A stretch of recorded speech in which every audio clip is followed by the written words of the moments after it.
Entonces, bienvenidas, buenas tardes. Bienvenidas a esta sede Parque Centenario de Fundación Espinapura. Estamos hoy llevando adelante esta actividad que forma parte del ciclo de actividades que la Fundación viene realizando a lo largo del año con el aval de la Embajada de la India, tendiente a difundir justamente los valores de su cultura aquí en la Fundación. Y en la actividad de hoy, el objetivo es presentar no toda la filosofía de Gandhi, ni desde ya ni siquiera toda la vida de Gandhi, porque eso nos llevaría un largo seminario, sino determinados elementos que a mi parecer me resultan importantes para un momento en el que estamos viviendo nosotros, no solo los occidentales, sino en particular los argentinos, y tiene que ver con la matriz del diálogo que la filosofía de Gandhi implica. Así que la idea es que vamos a proponer elementos. La no violencia, su concepción y su práctica no es algo terminado para nadie, desde el momento que no lo fue para el Mahatma Gandhi, que él mismo dijo: somos imperfectos aprendices de la no violencia, y entre los imperfectos aprendices yo el más imperfecto de todos. Por lo tanto, más que dar respuestas, buscamos suscitar preguntas, despertar miradas, analizar las cosas desde otros lugares para ver si podemos concebir otra matriz de lo que es la interrelación de nosotros, los seres humanos. En principio hoy nos focalizamos con nosotros mismos, con los seres humanos, pero desde ya que implica con toda la realidad en la que estamos presentes. Algunos elementos que trajimos como para reflexionar. Gandhi en 1934 escribe que lo que viene desarrollando no es un legado que pretende dejar para la India, ni un fruto que pretende que goce la India, sino que es un legado para el que está trabajando para el bien de la humanidad en sí misma. Y a pesar de que nos resulta Gandhi un gran personaje por el hecho de que logró algo que parecía difícil de lograr, no solo la independencia de un pueblo, sino en particular la aplicación a nivel social de ciertos principios que parecía que tenían que ver solo con las prácticas individuales. Porque la realidad es que Gandhi no dice esencialmente nada nuevo, pero sí presenta de forma nueva cómo las cosas funcionan. Y decimos que no dice nada nuevo en primer lugar porque a veces muchos olvidamos que la fuente de inspiración de Gandhi no fue su propia tradición, sino que el momento en que él concibe que puede poner en práctica los principios espirituales de la no violencia se da cuando está viviendo en Sudáfrica. Había sido convocado allí como abogado para defender los derechos de las comunidades indias que vivían en Sudáfrica, y a raíz de un acontecimiento, vieron a veces en estos grandes movimientos hay un acontecimiento de una persona en una situación en particular que desencadenan grandes revoluciones. En Estados Unidos es famosa la memoria de la señora Rosa Parks, una trabajadora en casa de familia, que volviendo una tarde muy cansada hasta su domicilio se sube a un colectivo, y en esa época los colectivos tenían separados los lugares para las personas de color que para las personas blancas. No había ningún lugar en donde ella supuestamente debía sentarse, pero se creía merecedora de descanso y por lo tanto se sentó en uno de los asientos destinados a los blancos. Y esto desencadenó una gran revuelta porque intentaron sacarla y ella dijo: estoy cansada, estoy pagando mi boleto, tengo derecho a quedarme aquí. Y a partir de ahí se generó, por la violencia que se ejerce sobre ella y la reivindicación que se hace de ella, se generó un gran movimiento que finalmente terminó unos meses más tarde en la famosa marcha de Washington, liderada por Luther King. Lógicamente el movimiento no nació a partir de esto, ¿no? Es simplemente, como solemos decir, esa gota que rebalsa el vaso, ¿no? Un detonante, una reacción en cadena, como la reacción en cadena que ocurre en el proceso de fisión nuclear, en que un solo átomo electrón impacta en un solo átomo, aparentemente un movimiento insignificante. Pero dadas determinadas condiciones, eso va generando una reacción en cadena. Y en el caso de Gandhi ocurrió algo parecido, porque él estaba viajando en tren, él pertenecía al ser abogado, tenía ciertos beneficios entre las clases sociales sudafricanas, entonces compra un boleto de primera, se sienta en un boleto de primera, y cuando los guardas lo ven, al ver el color de su piel, lo quieren sacar. Gandhi se resiste y es literalmente molido a palos en el tren y arrojado en la primera estación en la que llega. Y Gandhi había quedado muy impactado asistiendo a escuchar sermones en una iglesia cristiana de sus amigos sudafricanos, cuando escucha el sermón del monte, cuando escucha la incitación de Jesús de amar a los enemigos, perdonar a los adversarios, a los que os ultrajan, a los que os golpean. Y esta fue realmente una de las cosas que desató, digamos así, gran parte de la elaboración que hace Gandhi de su propia tradición. De hecho, en la India no había conocido su tradición espiritual, no conocía el Bhagavad Gita cuando llegó a Londres a los 21 años para estudiar abogacía, y lo conoce paradójicamente gracias a unos amigos ingleses que me invitaban en la Sociedad Teosófica y le acercan un libro que creen que a él les va a interesar. Por otra parte, Gandhi, como temperamentalmente, era un ser muy tímido. Se recibe de abogado en Londres y en el primer juicio que tiene que defender a alguien lo pierde, no porque sus argumentos no son válidos, sino que no puede hablar palabras, no puede llevar adelante la defensa de su defendido. Pero vieron, a veces el amor hace milagros y la fe mueve montañas, y esto no lo dijo un poeta, lo dijo un maestro espiritual, lo dijo alguien para gran parte de la humanidad, es la encarnación de la propia divinidad, porque sabía de lo que hablaba. Y en la vida de Gandhi esto se verifica, él siente que logra, a través de esa fe en la verdad, en la naturaleza profundamente humana y profundamente divina de los seres humanos, comenzar a mover esas terribles montañas para las cuales se ejercita en Sudáfrica y luego va a llevar adelante su gran lucha en la India.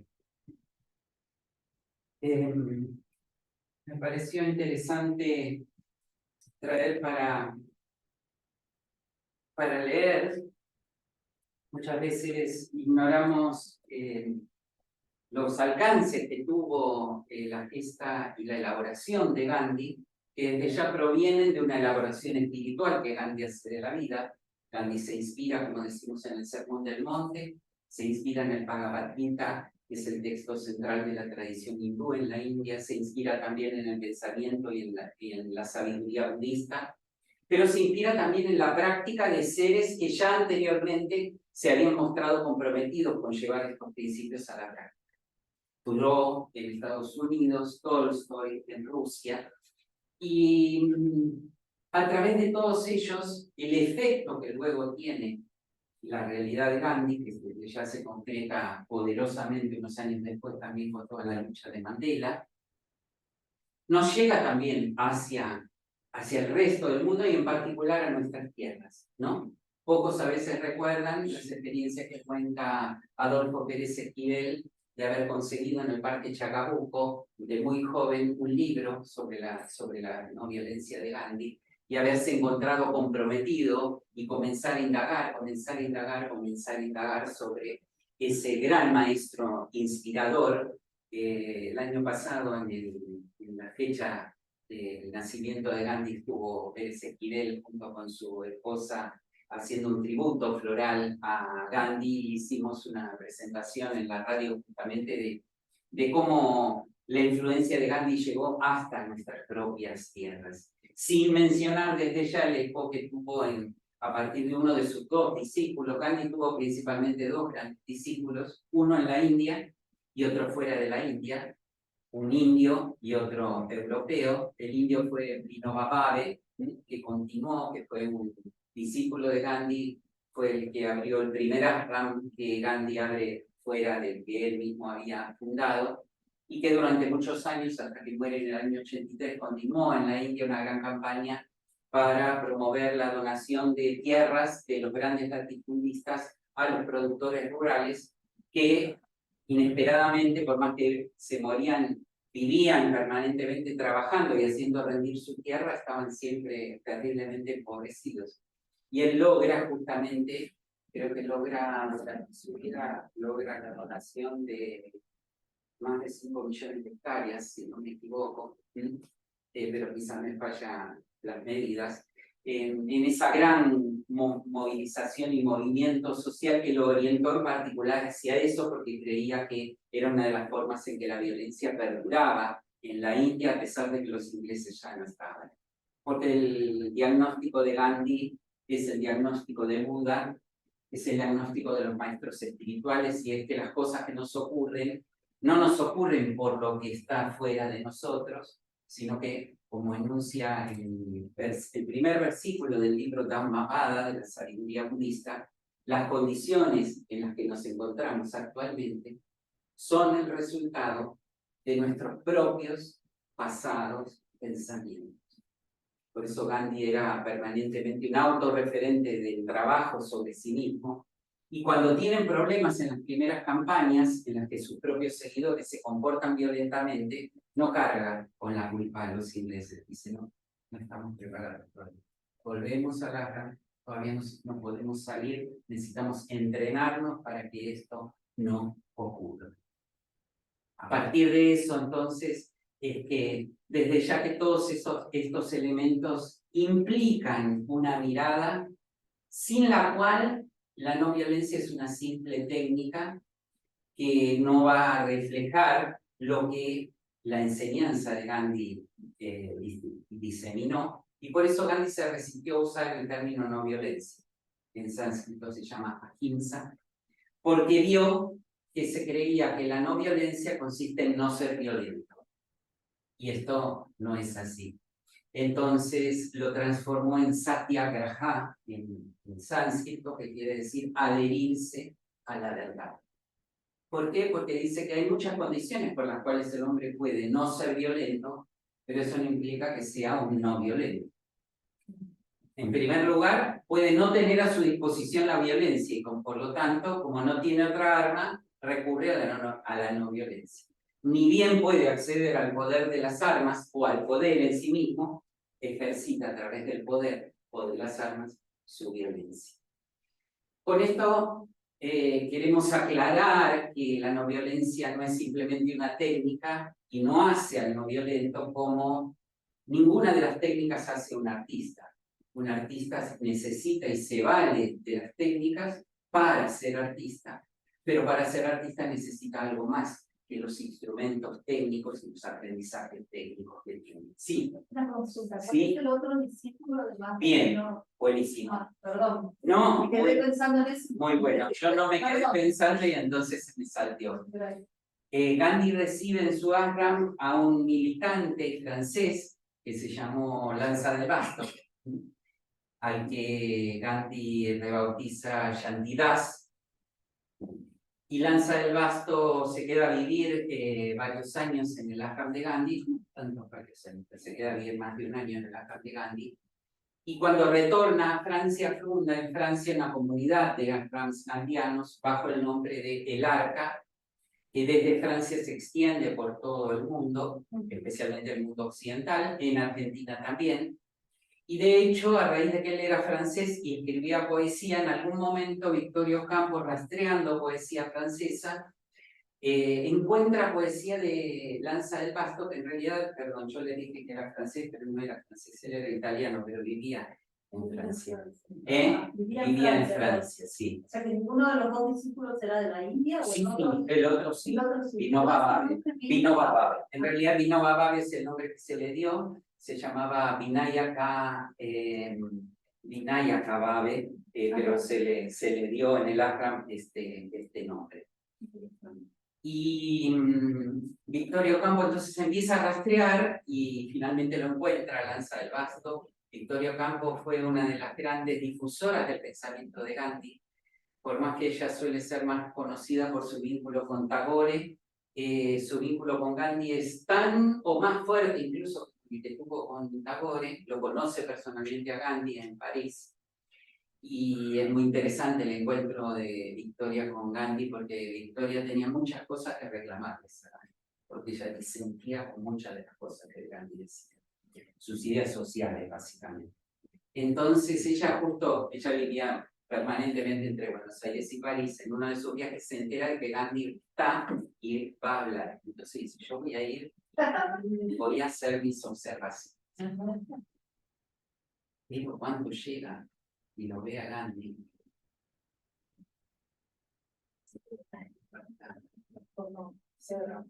y ella vuelve de esta conferencia diciendo, sí, yo sigo pensando las mismas cosas que pensaba, pero este es un hombre y no soy quien para. Es un hombre de verdad. Y Victoria lo trae a Lanza del Basto aquí a Argentina. De hecho, Lanza del Basto hizo como 5 o 6 viajes traído por Victoria Campo, y edita sus obras en español, que al día de hoy son las únicas traducciones que hay de un militante de la no violencia, porque aparte desde Francia llevó adelante todas las campañas, en primer lugar contra la energía nuclear en Francia y en segundo lugar en la guerra de Argelia. Y su libro La aventura de la no violencia es uno de los testimonios modernos más claros de cómo la no violencia funcionó también en Occidente, aún en los campos de concentración nazis, porque Lanza del Basto recoge, viviendo en Europa, mucha experiencia de cómo prisioneros judíos en los campos de exterminio practicaron la no violencia y transformaron a quienes eran sus agresores. La famosa película El pianista con Alan Brody recoge algo de eso, ¿no? Como en el contacto personal las ideologías comienzan a diluirse y comienzan a valorizarse las características propias, y sin ignorar las diferencias empieza una matriz de diálogo. En esa película se ve claramente cómo funciona esa matriz de diálogo. Es simplemente, como para cerrar esta introducción, una cita que hace Ernesto Sábato acerca de Gandhi en su ensayo La Resistencia, y dice: Gandhi nos llama a la formación espiritual, a la educación del corazón, al despertar del alma. Y es crucial que comprendamos que la primer huella que la escuela y la televisión imprimen en el alma de un niño es, por el contrario, competir, triunfar sobre sus compañeros y el más enfático individualismo, ser el primero, el ganador. He ahí a donde la educación necesita apuntar. Evidentemente, la no violencia nos plantea un desafío educativo de nosotros para con nosotros mismos y desde ya de nuestras instituciones educativas, de nuestras prácticas educativas. De esta matriz del diálogo que implica aplicar al ámbito del diálogo cómo funciona la no violencia. Gandhi a veces pronunció frases que fueron muy penetrantes y aparentemente conflictivas, con las que buscaba diferenciar qué no es la no violencia, porque al hablarse permanentemente de no violencia, entonces creemos que no violento es el que nunca contesta nada, nunca tiene nada ante lo cual oponerse, permanece quieto y sin hacer nada cuando ve violencia a su alrededor. Y Gandhi decía, eso no es no violencia, eso puede ser miedo, puede ser cobardía, puede ser insensibilidad, pero no es no violencia. De hecho, dice Gandhi, yo le puedo enseñar la no violencia al que esté dispuesto a luchar.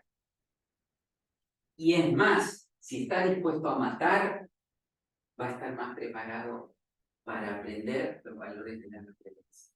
Para el que no está dispuesto a luchar y tiene miedo de llevar adelante una acción, no le puedo enseñar nada. Todavía necesita aprender otras cosas, que es remover o su temor, o su cobardía, o su indiferencia ante lo que está ocurriendo.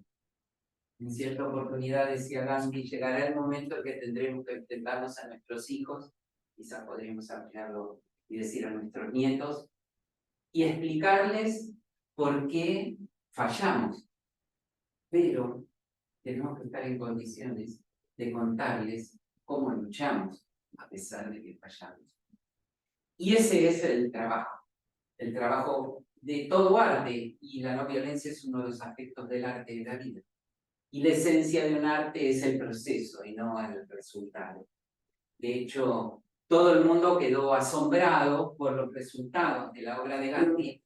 Gandhi estaba bastante apesadumbrado por algunos de sus resultados, porque tuvo que ver el triste fenómeno de la llamada partición en la India, en la que a pesar de haber bregado tanto por la convivencia entre los hindúes y los musulmanes, recordemos que a Gandhi lo mata un hindú justamente como reacción a su amistad y a su lucha en favor de los derechos de los musulmanes,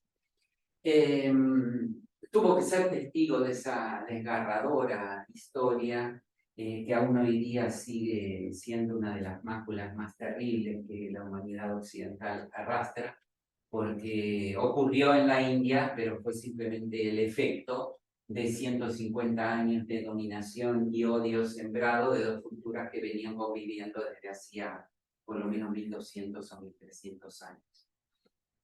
Pero bueno, no vamos a entrar en ese tema porque si no, no volvemos más. Pero Gandhi mostró que ante las aparentes únicas soluciones que hay, que es no hacer nada o responder con violencia, hay otra manera, que es responder de la misma manera que el que responde con violencia, pero responder con otra fuerza.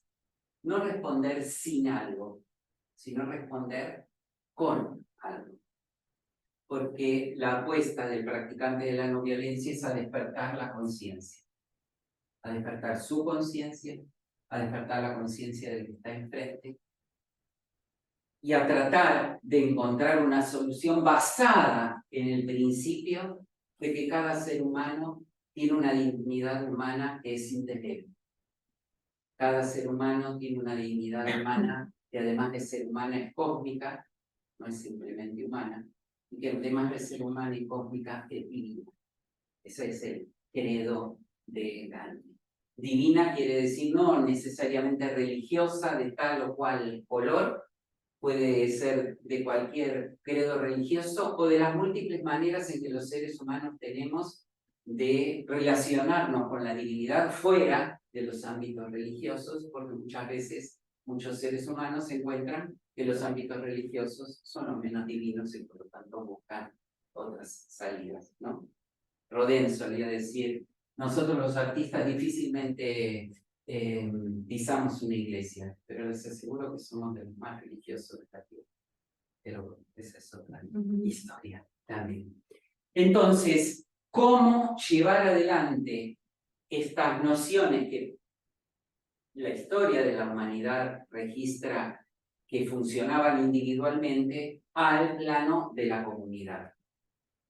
En primer lugar, cambiando las miradas, porque a Gandhi una vez un periodista le dice, pero lo que usted dice es una fantasía, porque la historia es un simple registro de guerra tras guerra, guerra tras guerra. No hay periodo en la historia en la que las guerras no se hayan desarrollado. Por lo tanto, la historia no es el triunfo de la no violencia, la historia es la manifestación de la violencia y el odio. Y Gandhi lo mira y le dice, usted está aquí y está vivo. Usted es la prueba de que eso es falso, porque la historia es el registro del triunfo de la vida sobre la violencia y de la vida sobre el odio. Si no hubiera sido así, ni usted ni yo estaríamos aquí. Y desde ya igualmente advertía, ¿no? Esa famosa frase que dijo, ojo por ojo, que si seguimos con el ojo por ojo terminaremos todos ciegos, ¿no? Lamentablemente a veces decimos si solo hubiera ojo por ojo terminaríamos mucho más, pero bueno, eso es una visión cuantitativa, no cualitativa. cualitativamente necesitamos encontrar otra salida. Y entonces, Gandhi desde una cierta mirada, esta mirada que insistimos tiene que ver con una dimensión sagrada de la vida, sagrada en el sentido que comulgamos no solo con las fuerzas visibles, sino con las invisibles, y que la vida, incluso naturalmente, es un fenómeno de interrelación y de interdependencia. Todo lo que ocurre en la vida es posible gracias a esa interrelación y esa interdependencia. Por lo tanto, la matriz de la relación es la matriz fundamental sobre la que se trabaja en la práctica de la no violencia. A partir de esto, ¿por qué surge la violencia? La violencia no es el problema en sí, la violencia es la fiebre. Es necesario diagnosticar cuál es la enfermedad. Gandhi y lanza el basto y tienen en ese sentido un diagnóstico común. La enfermedad directa es el miedo. El miedo al diferente, el miedo a la idea del diferente, el miedo a que el diferente me desarrolle, se imponga sobre mí. Y por lo tanto, es necesario ese trabajo interior, porque responder con miedo es una de las 3 emociones más básicas que todos los seres humanos tenemos. Y por eso, quien crea que es un no violento simplemente porque adhiere intelectualmente a los postulados de la no violencia, como diría Gandhi, estaría doblemente equivocado, ¿no? Uno porque no lo es y otro porque además de no serlo cree que lo es. Entonces lo más factible es que cuando esté en medio de una situación supremamente violenta aparezca aquello sobre lo que uno no trabajó. Ese es un primer elemento con el cual trabajar. La violencia también está en mí. Un segundo elemento es que por más justos y buenos que me parezcan mis argumentos, puedo estar equivocado.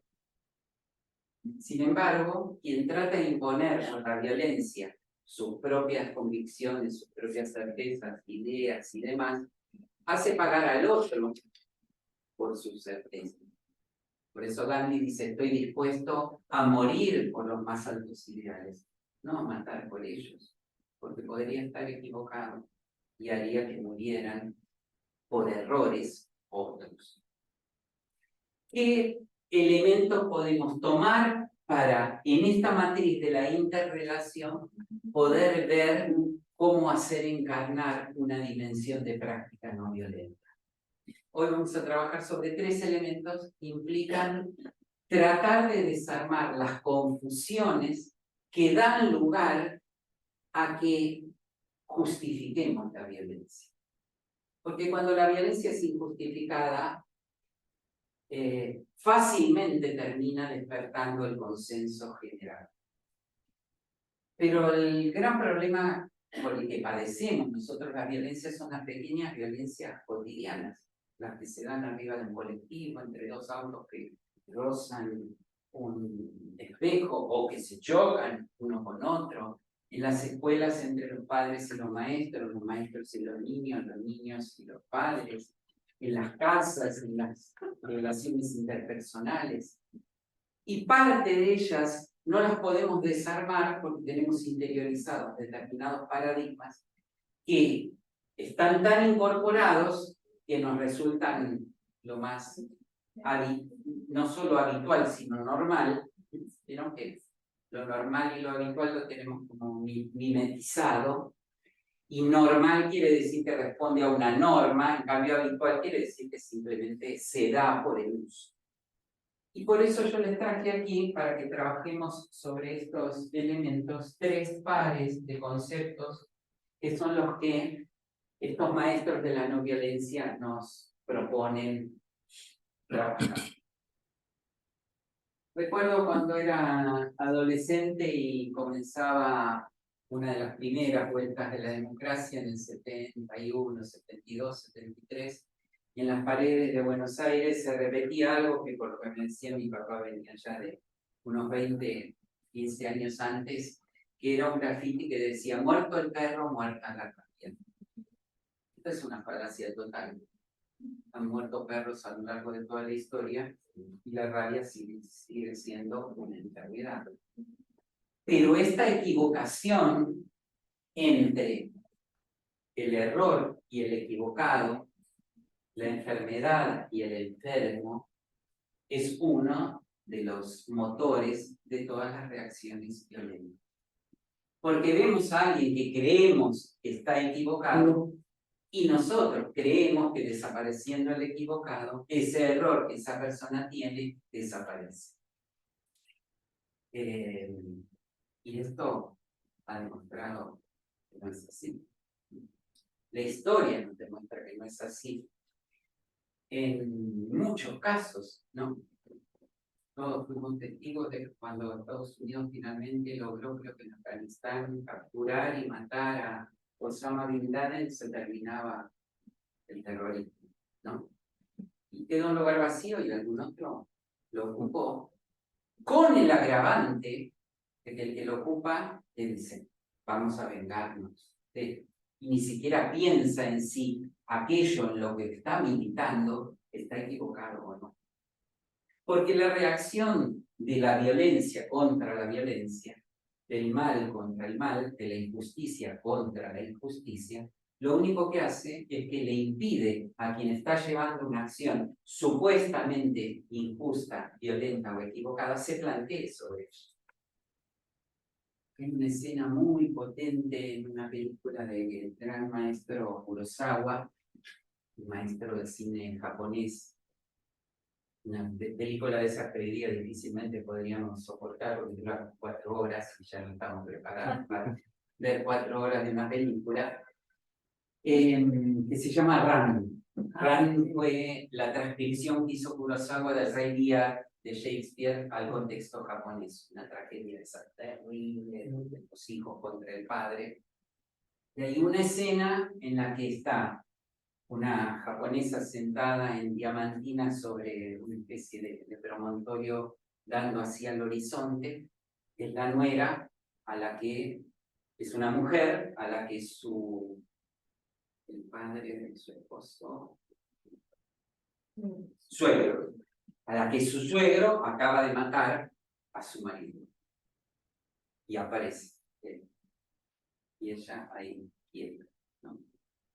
Y él empieza a recorrerla, a rodearla, todo esto en silencio, pero en determinado momento él suelta la voz y dice, ¿cuándo me vas a reclamar? Acababa de matar a su esposo, su propio hijo. La violencia. Claro. Y no, al no encontrar la reacción de la violencia, ¿con qué se encontraba? Con que él había matado a su propio hijo. Y no había otra cosa que lo distrajera de esto. No se podía sostener a sí mismo en su conciencia de que venía del campo de batalla, habiendo matado a su propio hijo. Lanza del Basto usa una imagen que él, cuando relata los casos en los campos de concentración, que dice: el practicante de la no violencia conscientemente muestra un espejo para que quien ejerce la violencia se ve a sí mismo en ese espejo. Y dice, difícilmente un ser humano se sostiene a sí mismo viéndose 2 o 3 veces ejerciendo la misma violencia. Cosa que no ocurre cuando empieza el partido de tenis. Cuando la pelota cruzó y fue de vuelta, ahora ya va a ser de vuelta.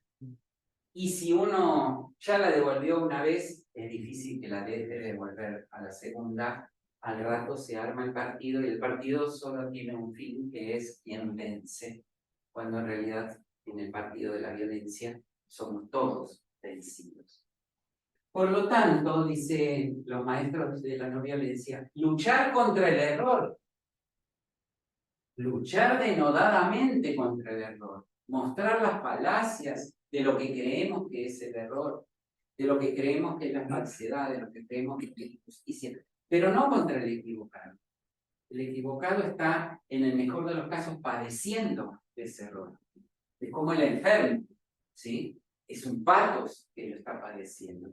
Este desaparecerá y tomarán su lugar los que vienen atrás, con el agregado de que los que vienen atrás van a vengarse de. Fíjense lo que sigue pasando en Palestina, tristemente, arrastrando siglos en que ya no se sabe.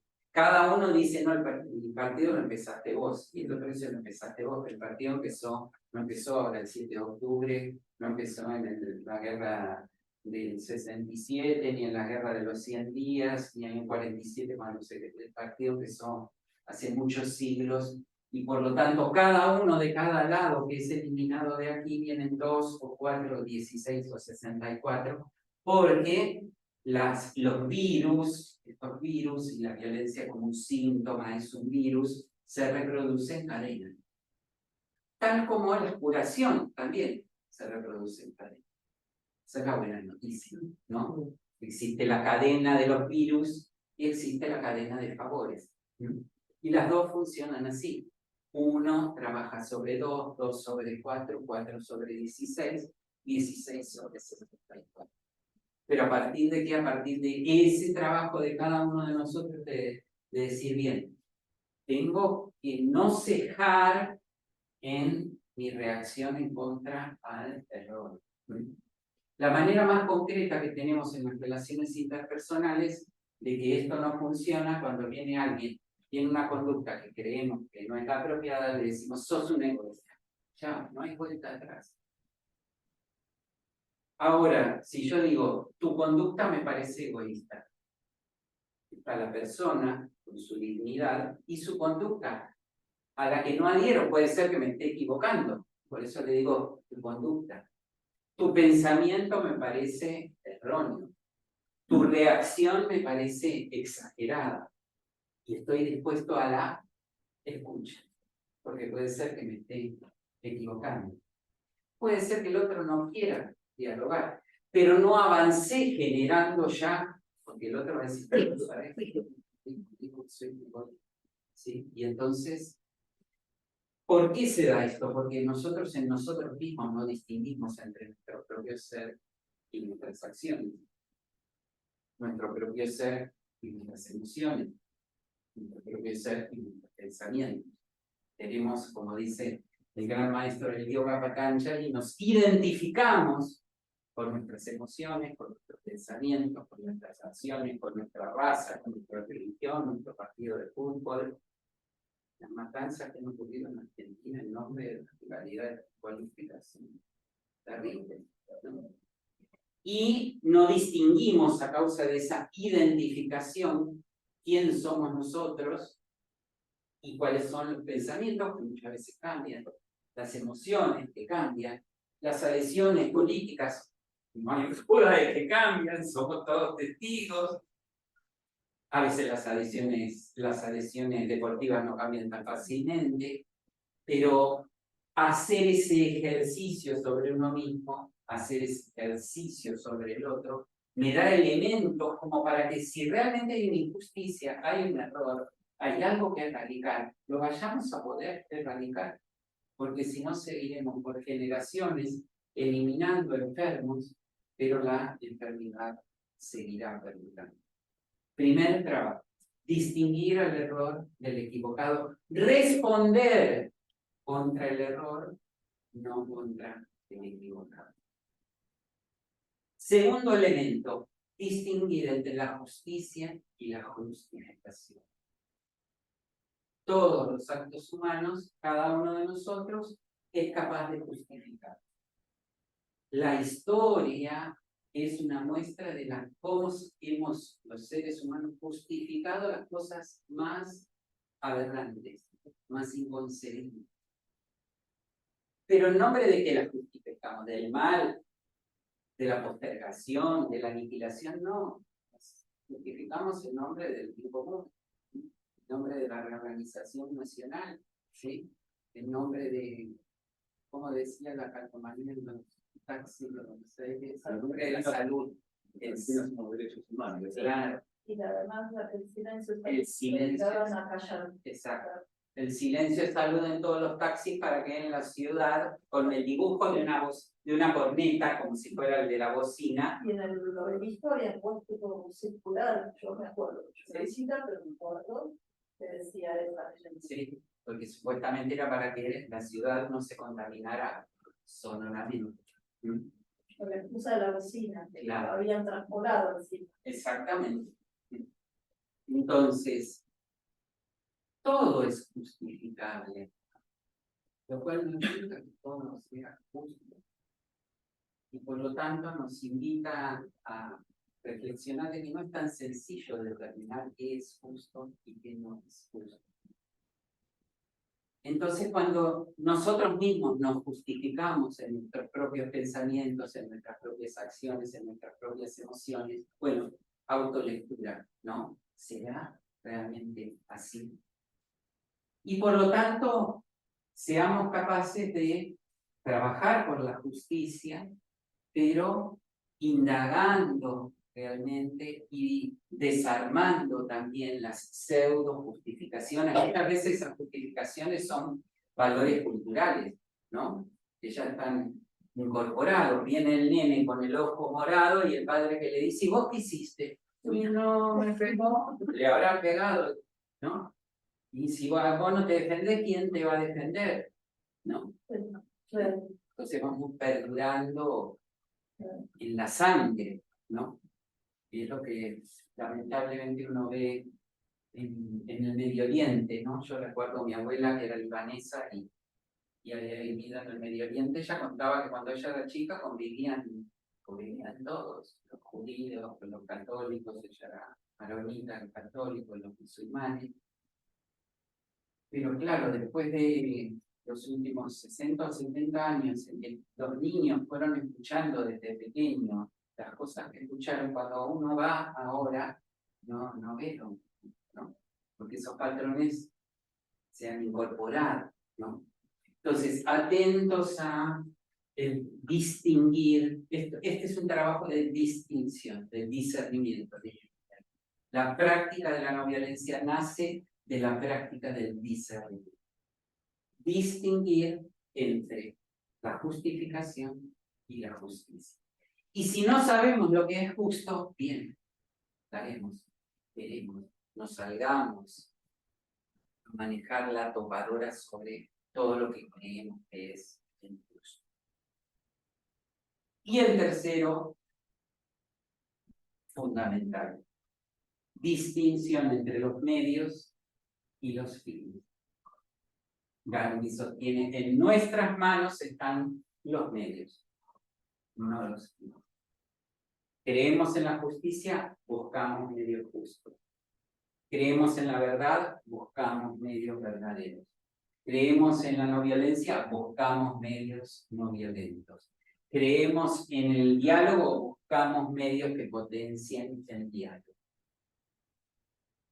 Y esto tiende a revertir esa tendencia, ese hábito inerte que a veces los seres humanos tenemos de, no, pero yo se lo dije con la mejor intención. Pero ¿tuviste presente lo que le dijiste? Lo que vos le dijiste como haberle dado 2 bolsas de 50 kilos y tirárselas así de golpe. Ah, pero yo lo quería ayudar. ¿Qué tiene que decir relevante? Yo haya querido ayudar en la Edad Media también quería liberar las almas de las mujeres que eran quemadas vivas para que no pecaran y por lo tanto no fueran al infierno y se liberaran y fueran al cielo. Los fines no cuentan. Porque cuando tengo que plantar, lo que plantamos ahí, tenemos ahí, ¿no? Los copetes, ¿no?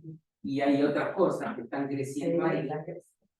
Si ahora vamos dentro de una semana en ese pote de Gopor y decimos, quiero ver cómo salieron estas azuquitas, y las miro y digo, ¿qué hacen estas cosas amarillas?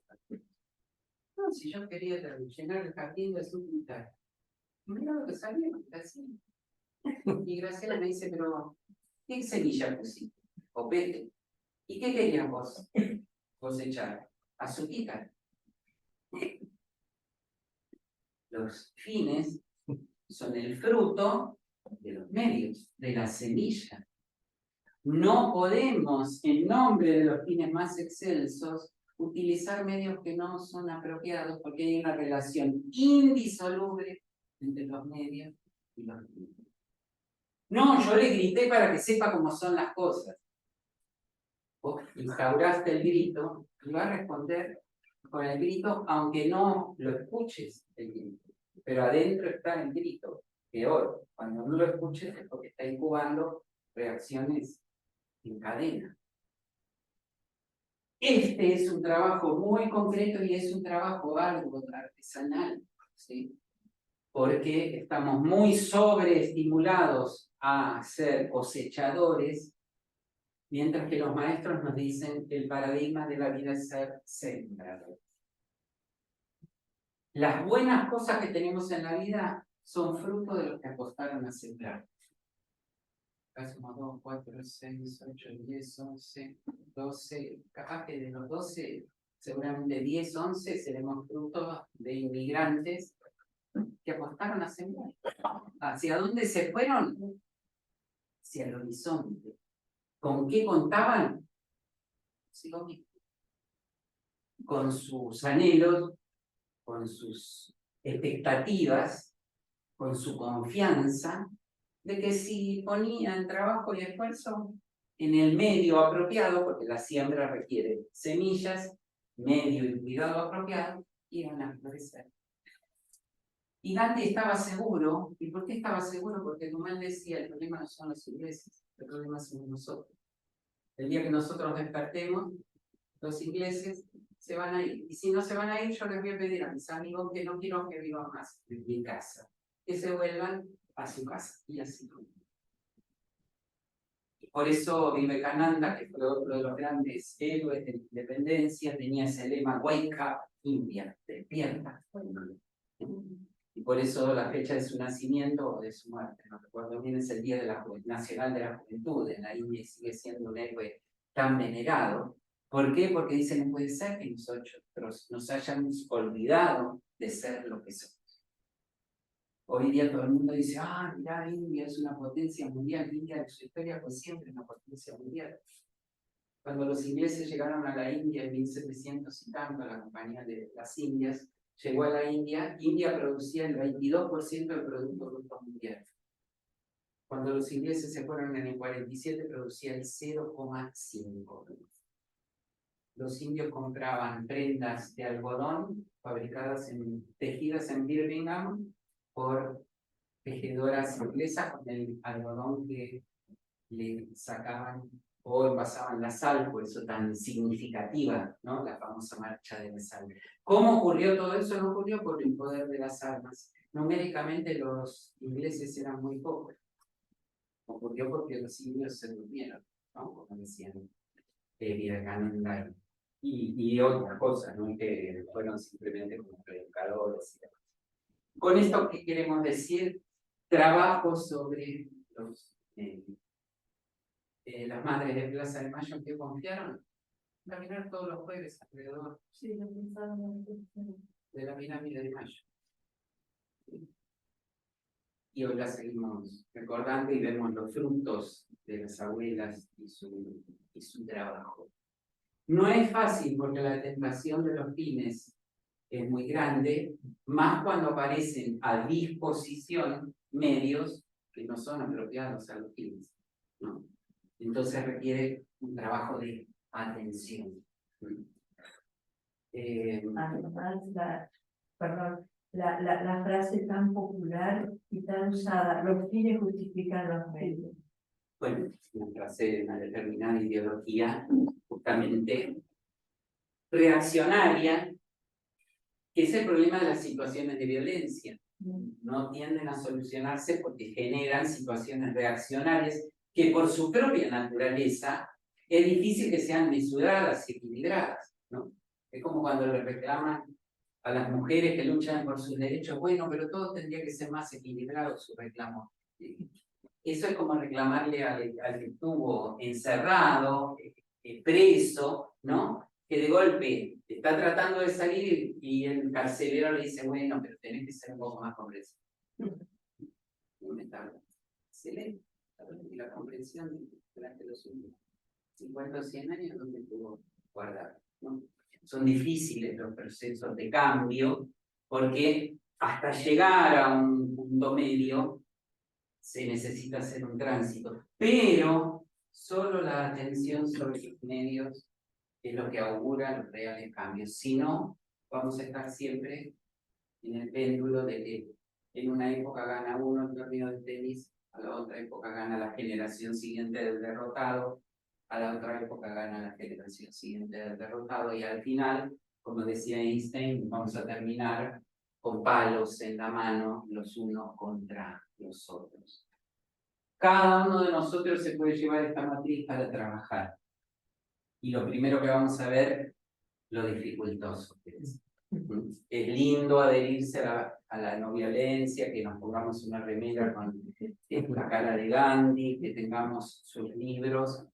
Y es necesario también, porque, insisto, la práctica no se puede hacer sin una mirada, sin una cosmovisión, pero arremangarse, como el sembrar, es maravilloso, pero cuando uno se arremanga y trabaja en el almácigo, y resulta que hizo un montón de trabajo y vino una tormenta y se llevó todas las semillas, entonces hay que empezar de nuevo, y cae un granizo y vienen los perros, y hay que remover las hormigas, hay que remover las malezas, etcétera, etcétera. Pero bueno, el sembrador confía en la vida, apuesta por la vida, y prefiere, como decíamos en esa frase de Gandhi, fallar en su apuesta por la vida, que supuestamente triunfar enarbolando en nombre de la vida los valores, los medios de la muerte, de la injusticia, porque no dejará ningún legado. Todos los distintos seres que fuimos mencionando han dejado legados que nos siguen inspirando y nos siguen recordando, ¿no? Recordar es una de las dimensiones más centrales de la vida, es volver al córdice, al corazón, al centro, cuando la energía de la vida siempre es centrífuga, expansiva. Y para que haya equilibrio necesitamos que esa tendencia centrífuga se compense con una tendencia centrífuga. Seguimos teniendo a nuestra disposición esto, seguimos siendo testigos día tras día de que la vida, a pesar de todas las dificultades, sigue imponiéndose porque tiene una fuerza propia, pero necesitamos cada uno de nosotros cooperar, ser instrumentos de esa vida, conscientes de que nuestras propias falencias nos podrán implicar un error, y el error será aprendizaje. En ese sentido, Gandhi nunca se arrepintió de los errores, porque los transformó justamente en aprendizaje. Por eso sus campañas provenían de ámbitos de práctica y de aprendizaje, que son los famosos ashram gandhianos, que aún hoy día siguen funcionando en la India. Bueno, esta es, dentro de esta matriz del diálogo, estos eran estos tres elementos que creo que son tan necesarios hoy día para las cosas que nos están pasando, ¿no? Hemos visto tantas veces los supuestos debates que transcurren en el Congreso de la Nación durante 10, 12, 14 horas, y uno dice, no, nadie dialoga con nadie, simplemente cada uno dice lo que quiere decir, pero no hay escucha, no hay intercambio, no hay interrelación. ¿Pero por qué pasa eso ahí? Como decía Confucio, si pasa ahí, es porque pasa entre los gobernantes. Si pasa entre los gobernantes es porque pasa en las familias. Y si pasa en las familias es porque le ocurre a la persona. Para cuando la persona empieza a cambiar, empiezan a cambiar las familias. Cuando cambian las familias, cambian los gobernantes. Porque parecería que nuestros gobernantes a veces creemos que vienen de platos voladores de Venus o de Mercurio, ¿no? Y cuando cambian esos gobernantes, ya cambia toda la nación, ¿no? Por eso ese trabajo de Gandhi dice, ¿no? He dedicado mi vida proponiendo cambiar solo una persona, cambiarme a mí mismo. Y en eso he sido persistente y perseverante y he reconocido todos mis errores. Este es como les digo, la matriz que les traje para trabajar, para abrirla, para plantear y para ver cómo con ella uno la única que le queda es arremangarse y poner los brazos en el barro, ¿sí? Porque la vida hace que está en el barro, ¿no? En la India tienen esta símbolo del loto de la sabiduría es como un loto que florece porque es capaz de extraer del barro los nutrientes que también están en el barro para poder florecer. Aprovechemos a los que están presentes que quizás quieren hacer alguna pregunta, algún comentario, alguna observación como algunos fueron haciendo, así también los aprovechan quienes nos están escuchando online.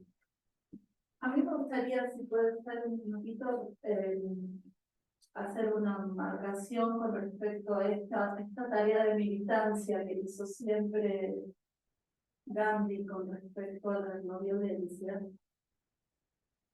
También compararla con los momentos previos de la elección, que todos sabemos que ahora cambia nuestro gobierno. No lo voy a llevar al terreno de político, sino a todo lo que tiene que ver con el diálogo. Vos fíjate que antes de las elecciones, yo soy autorreferencial, estuve militando todo este año, y hay un terreno de mucho diálogo. Cuando ya se define quién es el presidente, hay que buscar cómo seguir ese diálogo, porque eso es muy importante también para la salud de nuestra población. Pero quiero centrarme en esto de los medios. Cuando yo militaba, no importa para quién, pero yo estaba militando con un partido especial, y había gente que me decía, y bueno, pero no va a alcanzar, y bueno, pero no alcanza. No importa, lo importante es hacerlo.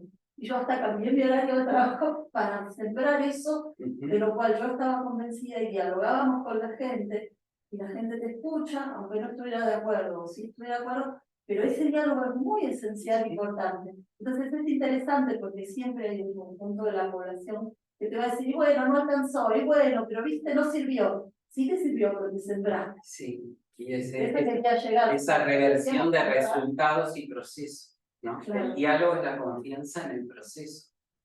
El diálogo es no estar...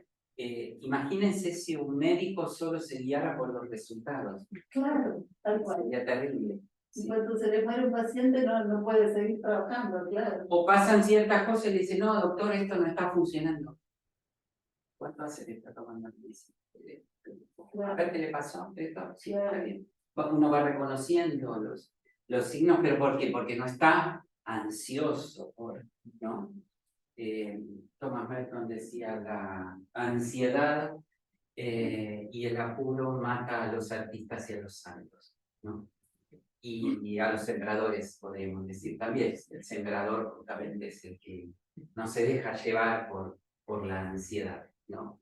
Así que sí, yo creo que eso es lo que tenemos que hacer, aprender a dialogar, aprender a de pronto no encontrar consensos, pero encontramos diálogo, y solo a la larga una cultura convencida y que encarne los valores del diálogo va a encontrar los consensos, ¿no? Pero esos van a ser resultados, es como los frutos de la siembra, ¿no? A la larga en la siembra van a convivir las diferencias y vamos a encontrar que en la naturaleza el paradigma es la riqueza de las diferencias. La búsqueda de la unidad que presente la violencia es la unidad de la aniquilación, ¿no? Si todos son como yo, como todos lo mismo. Esa es una búsqueda ficticia, no existe esa unidad, porque es como querer encontrar en un imán que me quedo con el polo positivo. Eso no existe. Cada parte que yo corte va a tener los dos polos. La búsqueda verdadera de la unidad es la unidad que incluye la diferencia, como nuestro cuerpo, nuestro organismo viviente más claro, en el que la diferencia permite que todo el cuerpo haga lo que tiene que hacer. Pero para eso, los miembros, los órganos de ese organismo viviente dialogan y no se buscan imponer el uno sobre el otro, porque saben que o les va bien a todos,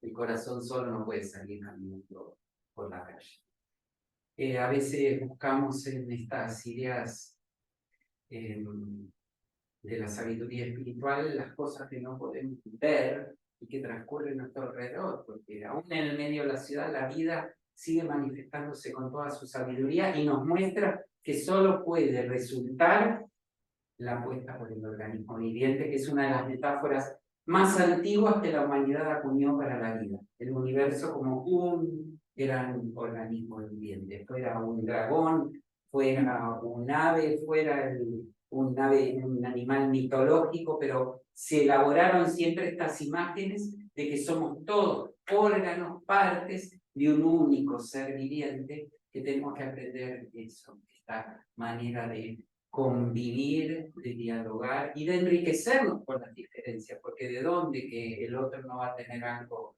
para darme y yo a su vez tendré algo para darle al otro. ¿Podemos creer que esto es poesía? Bueno, hablemos de los poetas Gandhi, Luther King, Mandela, y hagamos la larga lista de los, entre comillas, poetas que transformaron justamente la vida de todos nosotros y a los que nos debemos, ¿no? Yo al menos lo siento eso, ¿no? Si no conociéramos todo esto, bueno, pero si lo conocimos, nos debemos en ese trabajo de militar en pos del diálogo, del encuentro y de valorar al diferente, porque el diferente me muestra la gran riqueza de esa dimensión infinita que tiene el alma humana. Se cuenta que en la tradición talmúdica cuentan que cuando los ángeles se enteraron de que Dios iba a crear al hombre, No tenés nada mejor que hacer. este tipo no sabe lo que va a pasar, entonces se reúnen todos los ángeles y van y le plantean a Dios todo lo que va, le muestran todo lo que va a ocurrir, ¿no? Entonces dice la reflexión talmúdica que Dios nos mira y les dice, ¿y creen que yo no lo sabía? Yo sigo confiando. Y en eso confiamos todos, y todo quiere decir cada uno de nosotros. Así que muchas gracias a los que se llegaron hasta acá, muchas gracias a todos los que estuvieron allí conectados, tratando de inspirarnos para comenzar a trabajar o seguir trabajando en esta matriz de dialogar por el encuentro y por la riqueza de cada uno de nosotros como ser humano. Muchas gracias. Gracias.